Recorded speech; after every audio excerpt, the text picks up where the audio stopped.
You don't even look traumatized. You seem fine. On Becoming a Guinea Fowl was written and directed by Rugano Nayoni and sees Shula, played by Susan Shardy, driving along late at night, dressed like Missy Elliott from the I Can't Stand the Rain video for whatever reason, but now that song's going to be in your head just like it's constantly in my head, like a lot of goddamn songs playing on a loop, because I only think in pop culture references. But pop culture references aside, while she is dressed like Missy Elliott from the I Can't Stand the Rain video, she sees something in the road that's a tiny bit absolutely unusual, because it's not a dead animal, it's not even a car part, it's not a sack of wheat, a sack of flour, it's not a tipped over cart, it's a body. But not any body of anybody that she doesn't know. No, it's the body of her Uncle Fred. And she's running through things in her mind, wondering what's going on. She's calling her dad. She's trying to contact people that would know a little bit more about this, saying, why in the world would Fred be in the middle of this road? Why would he be lying in this weird neighborhood? What has happened? My God, what has he done? As the time goes by, basically, the body gets picked up, and then as the wake is being prepared and secrets start to come out, it turns out that this family life, this family dynamic is going to become just a tiny bit fractured because of certain things that will be revealed. So this got a lot of attention on film festival circuits, and when A24 picked this up for distribution, I was like, okay, I'll give it a shot.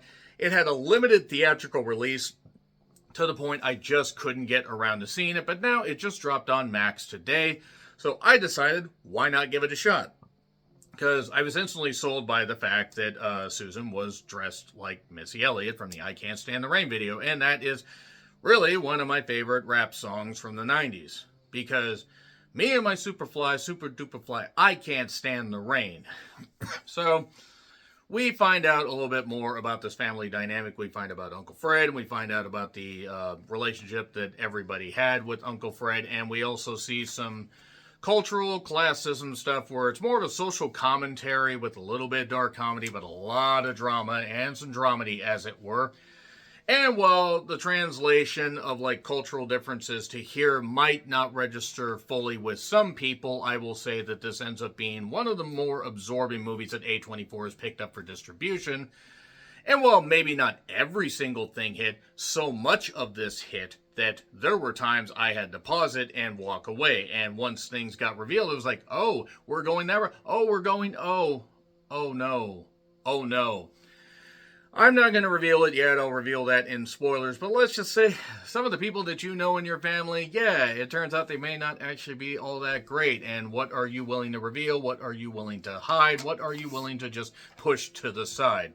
I'd say Susan is magnificent as Shula. I like the other cast members as well. The various aunts and, various people that populate this.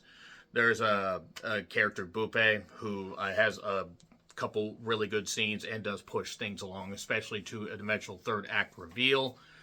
And I would recommend checking out the cast. I'm not going to try to pronounce their names because I don't want to dishonor them, but this is really very absorbing and quite fun at times. But it's also quite dark and also very, very jarring most of the time. There are moments of levity, and then there are so many moments of darkness that this really does just clip along fine at a brisk like 95 minutes. But man, it has some goddamn dark stuff that will stick with you. Also, Guinea fowl is a bird that is in Africa, and they reveal stuff later on about that. So if you know what a guinea fowl is, then you probably understand exactly, where this thing's going to be going before things really even kick in about 20 to 30 minutes in. So it's very, very good, very absorbing. Susan does great as Shula, as the lead, but there are so many other great performances and good pieces of dialogue in this. I recommend you guys check this out as soon as you can. So I'm going to get into spoilers on Max. 3, 2, 1, spoilers. So yeah, we see her driving along, and then she runs into her cousin, Anasa. I hope I got that right. She actually has a couple, pretty good scenes as well. She shows up kind of drunk, and we find out more about, why she's maybe kind of pushing the thing off about Uncle Fred, and why so many people aren't really that upset that Uncle Fred is dead. I'm just going to say right now, before I dive further into spoilers, that Uncle Fred was a bit of a creep and a bit of a pedo. Let me just edit that as much as I can. And he also seemed to like them a little bit too young, like to take certain liberties with young women and produce more offspring and stuff like that. And this also is in English and Bemba, which is a Zambian dialect. I hope I pronounced that correctly. And it does end up actually being something that, granted, you should pay attention to the subtitles, unless you speak this language, and then you'll be just totally fine. I'm just really glad there were subtitles. But Shula is very, I don't want to say standoffish, because she does love her family, but she has reasons for why she is kind of a little bit upset at how some of her family members are handling all this. And one thing that is told early on, if anyone asks, it's, just tell them it's for the elders. Don't worry, nobody needs to know about what Uncle Fred did to a lot of girls. And Shula basically is trying to provide answers for the family and trying to do all this, but also at the same time hiding her own experiences she went through. There also was this little clip of a kids show about a farm talking about, what the letter G is, and it's seven, it's, a letter about, the Guinea fowl and stuff like that. And the Guinea fowl is a bird that warns warns various other animals about predators in the area. Warning, look out, making noises and stuff like that. Alerting the herd that there are certain, predators and certain people that could be a whole lot closer than you really think. And we get some good, we get some good little bits of, like, at times humorous interactions with the family, but that humor quickly drops when it's revealed what Uncle Fred was. And I say what, not who he was, but what, because if you do that to people, especially those that those that are in your bloodline, but in general, you're a fucking creep and you deserve every bit of bad ridicule and bad shit that comes your way. So, we, see how extended family members interact. We see a lot of stuff about the women needing to prepare food for the men.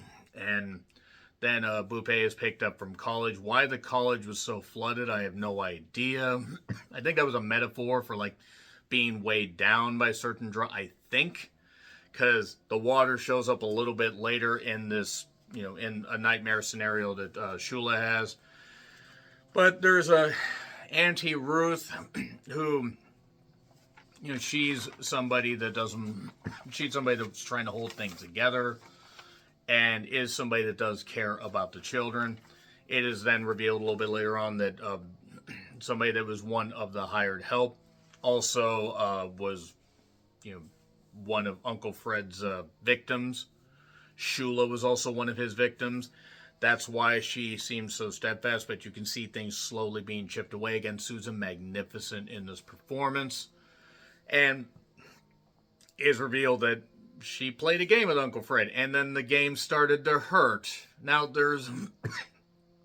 it's much more of a tell and show emotion than showing any of the acts, which is a good thing, not only because the movie's rated PG-13, but I don't know if I could have handled some of that stuff. I'll just say that.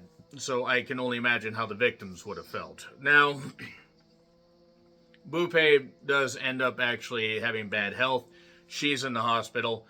She also did a confession video where she said what Uncle Fred ended up doing.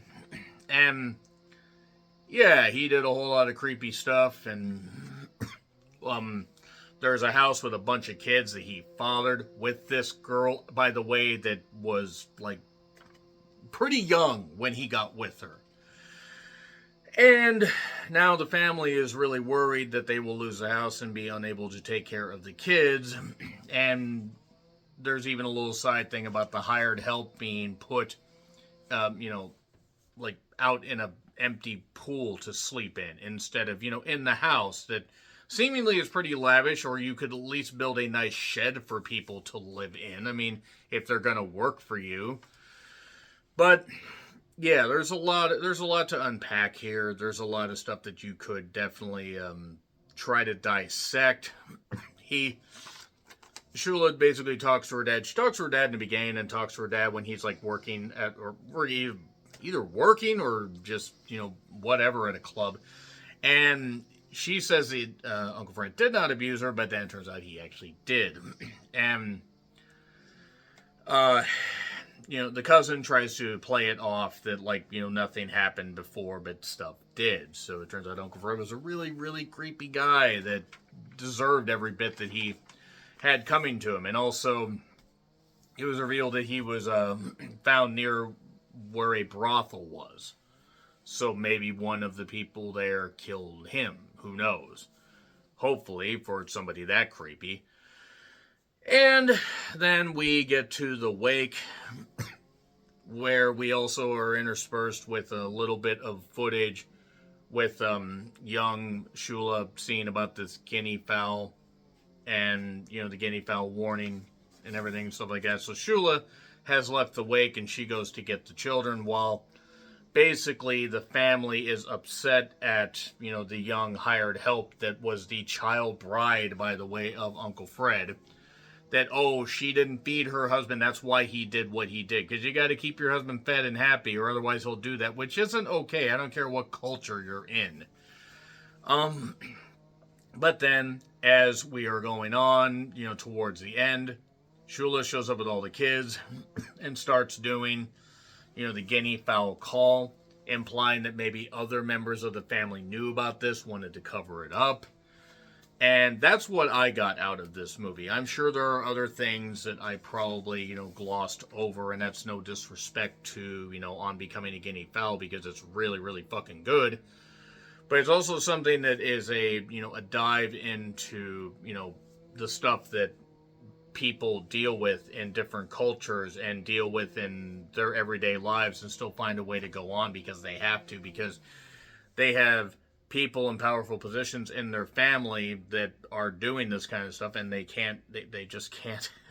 I just can't imagine doing that to anybody at all, but especially members of your extended family. Why? Just because you can? It's fucking creepy. That being said, On Becoming a Guinea Fowl gets an A+, because it's really moving, and he even has, like I said, has a few funny moments, but once it kicks it in, there's not a lot of happiness here. There's some hope that maybe this kind of stuff could change because of how Shula is willing to kind of fight back against the family. But there's only so much one person can do. That being said, very good performances, very good cinematography, good use of music, and the Missy Elliott I Can't Stand the Rain costume, that was gold. So yeah, it gets an A+. Let me know your thoughts in the comments. Like, share, subscribe, Twitter, Letterboxd, Blue Sky handles in the description. I'm John Rentland. Until we meet again, happy trails to you.